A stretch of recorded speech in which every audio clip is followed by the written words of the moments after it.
What?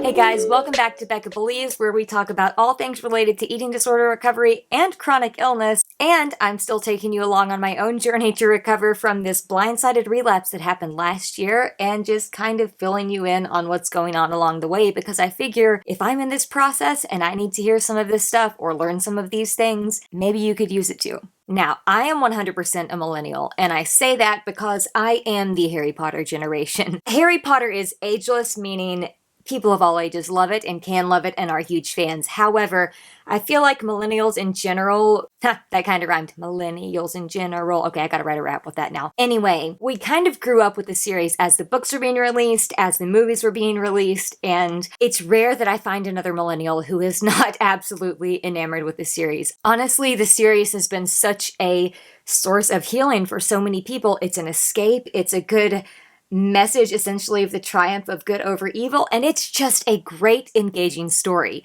and an awesome world to immerse yourself in. So now that that's out of the way, I wanted to talk about a very specific analogy relating to Harry Potter and the fear in eating disorder recovery. And for this analogy, I would like to turn to our friend, the Boggart. Now, I've got my illustrated book here, and I have it open to the section on the Boggart in Prisoner of Azkaban when they're in Professor Lupin's Defense Against the Dark Arts class. However, I'm going to put the book aside for now just because it's kind of hard to hold and read on camera, and also copyright. I don't know exactly how many words I could read directly from the book.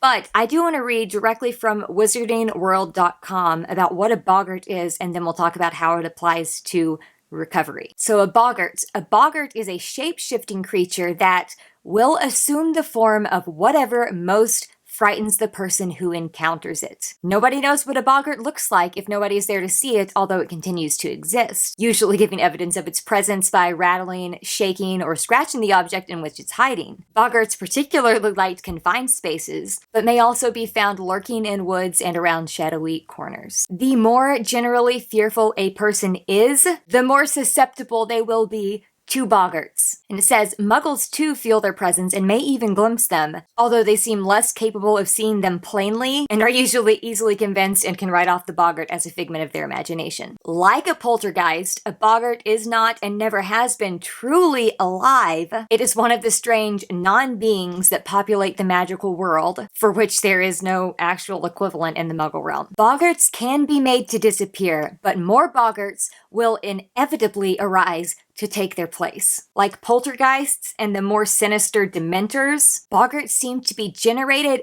and sustained by human fear and emotion. The spell that defeats a Boggart can be tricky because you have to make the creature into something that is fun and or comical so you can laugh at it, because that takes away its power. And if the caster is able to laugh out loud, then the Boggart, bye-bye, immediately disappears. It's gone. The incantation is RIDDIKULUS, which is kind of funny because you're making it into something that's ridiculous so you can laugh at it. That's the goal. And the intention, again, is to force the Boggart to assume this non-threatening, fun, and comical form. So how does this relate to recovery? I came upon this analogy when I was trying to explain first to Roger and then to my coach and then also to my dietitian about how terrifying it is to look at or even think about the pump that I use to run my rocket fuel. The pump that gives me that nutrition. The pump that, yes, it's quieter than the one I had last year, so it's more easily doable as far as the noise factor goes, but the pump that when I just think about it and everything it represents, namely weight gain, which we talked about in the previous video, I'm dealing with major fear of weight gain right now, which is not surprising in eating disorder recovery, but I thought it would be a little easier right now at this point, and it's not. But back to the topic at hand, I was having trouble adequately explaining how terrifying it was to me, and I finally just thought of this analogy one day, and I told Roger, I said, okay, think about a Boggart. You know when the students are in Professor Lupin's Defense Against the Dark Arts class, and you see the wardrobe shaking, and the Boggart comes out, and it assumes your absolute worst fear. Again, from wizardingworld.com, the Boggart will assume the form of whatever most frightens the person who is encountering it. They can be made to disappear, but more will inevitably arise to take their place because they feed and are sustained and generated by human emotion and fear. What? First of all, does that not sound like an eating disorder to you? Something that is generated by emotion and fear and sustained by emotion and fear, that's an eating disorder as far as I'm concerned. And the fact that you can take care of certain parts of your eating disorder, but oftentimes if you take care of one thing, something else on the other side will start to flare, and then you're like, I'm playing eating disorder whack-a-mole here, trying to knock that down, and okay, got that done, but nope, this is coming up over here, okay, gotta get that, oh no, wait, back here, alright, gotta get that. There is always another level your eating disorder will take it. There is always another form that it will present itself, till you can get to that point where you can do a little ridiculous incantation and get rid of it. And it's no wonder that the ED helps you deal with fear in the moment, even though it's only temporary, because it numbs you from having to deal with that overwhelming emotion. So if you run back to the known, to your ED, you're running away from the fear, and yeah, it might give you a temporary sense of safety, but that fear is always going to resurface until you deal with it, until it is adequately managed and you're able to essentially laugh at it. And I'm not saying that it's an easy process, I'm not saying haha, laugh funny, but it is something that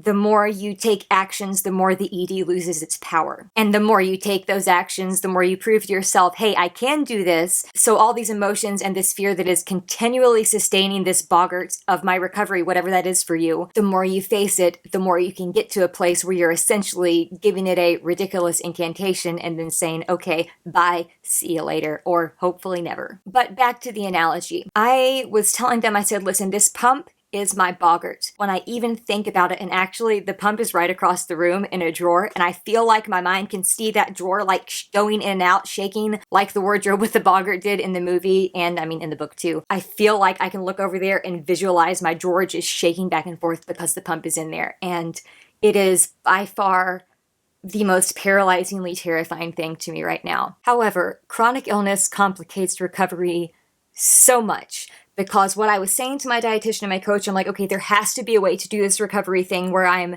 just figuring out how to eat on my own and I don't have to deal with this rocket fuel. I don't have to deal with this pump. There has to be a way. And my dietitian actually pointed out, she's like, you know, our long-term goals aren't that different as far as the rocket fuel goes because, yeah, ideally we'll get you to a point where you don't have to rely on it. And we've just continually been trying to find a balance there the past couple weeks. And it's great in theory. It's a great long-term goal in theory. However, after a week of trying to do it with just oral intake myself, I realized, oh crap, there is a physiological reason that this tube was placed in the summer of 2017. It was not placed for my eating disorder. It was placed due to GI tract complications as a result of my underlying chronic genetic illnesses. So I will only really ever be able to get to a certain point before my body reminds me, hey, guess what? You have this tube for a reason. So I have to be able to overcome the fear. I have to be able to overcome the feeding tube pump Boggart of my recovery, especially since I need balanced nourishment. And I know I still have to go through this process of nutritional rehabilitation and brain restoration to get myself to a place of physical stability. We've also recently learned some more medical things that are going on, one of which is that I have essentially non-existent iron stores right now, so I'm going to be getting iron infusions, but that's another reason I need to be able to get through this fear and start using the rocket fuel more regularly again, because it is a wonderfully balanced, whole nutritional profile source of nutrition, and that's what my body needs right now. Source of nutrients, source of minerals, source of vitamins, source of literally everything that my body needs, and it is specifically made in a way that is easy to digest and easily absorbed. So I know I have to get over the fear. Hopefully with my new therapist, that'll be something I'm able to work on. I'm just not there, ... yet. And the power of yet in recovery is unmatched. If I were to just end that sentence and say, I'm not there, I leave it open to say, well, you know, I'm not there and maybe I never will be. But if I add on the yet, or the ellipsis and then yet, it implies that I know I will be there. I just haven't quite figured it out yet, but I'm going to one day. So when I add the yet on, know that I'm adding the yet for me, and I'm also adding the yet for you in your own recovery process. And when all else fails, find your Lupin. What do I mean by that? I mean that when you can't face your recovery Boggart yourself, when you are so overwhelmingly paralyzed with fear that you cannot move, cannot take action, no matter how much you're even trying to will yourself to take action, find your support person who is willing to step in, let essentially the Boggart take on their own fear so they can diffuse it and get rid of it, and help you get to a more calm place and a place where you feel safe and a place where you feel like you're able to once again take that action when you're not directly in the face of your absolute worst fear in the entire world. Now, I want to be clear here. I'm not saying that the answer in recovery is to run away from your fear. In fact, we know that the answer is to feel the fear, to feel terrified, and to take the actions anyway. But what I am saying is that in those moments where you feel so overwhelmingly paralyzed with terror that even if you're thinking through the actions in your mind and trying to will yourself to do them, you can't seem to make it happen, find your Lupin. Find your support person who is willing to step in, get in between you and your Boggart, even if that means risking the Boggart taking on the shape of their own fear so that they can help diffuse it, so that you can then recalibrate and get back to taking steps and taking action after you get out of that fight or flight or freeze, just paralyzed state of fear. I want to quickly circle back to another part of the definition of a Boggart from Wisdom World that we talked about earlier, because I think it's a very important point, and we'll kind of close on this, and that is the more generally fearful a person is, the more susceptible they will be to